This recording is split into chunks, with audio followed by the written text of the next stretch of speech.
Do you remember Jules Bianchi's accident?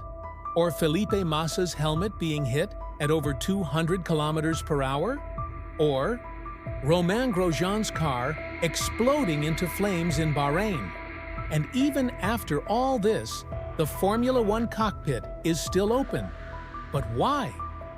While IndyCar already uses closed protection, F1 insists on the old style.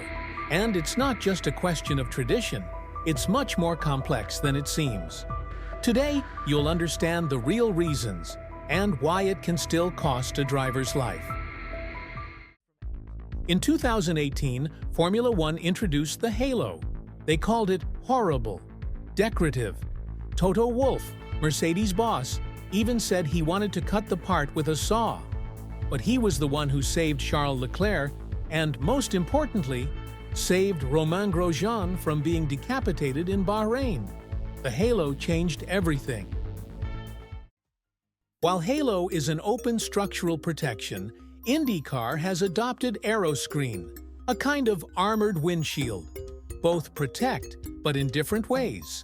IndyCar focuses on full-face armor. F1 focuses on peripheral vision, lightness, and airflow. And that's one of the first problems. In F1, every millisecond counts. Adding a closed cockpit would create more aerodynamic drag, more weight, and would completely change the design of the car. Result? Slower cars. Teams are spending millions to adapt projects. And all this in a sport that is already trying to reduce costs. In other words, closing the cockpit would be a huge investment, with a dubious return. There is also the emotional and visual side of Formula One. The open cockpit is part of what makes an F1 car. An F1 car.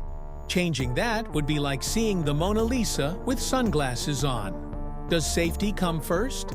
Yes, but the fear of changing the character of the show still weighs heavily on decisions. Even with HALO, the FIA has ignored clear risks. So-called curb killers have launched cars into the air like missiles, and yet, little to no real change. Are we going to wait for another fatal accident to act?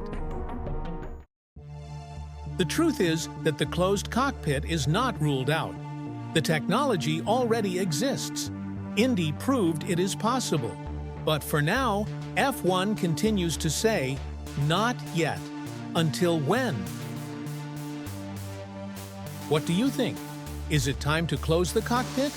Or keep the essence of F1? Leave your opinion in the comments. And if you want to see the scariest accidents, click on the video that is starting now on the screen.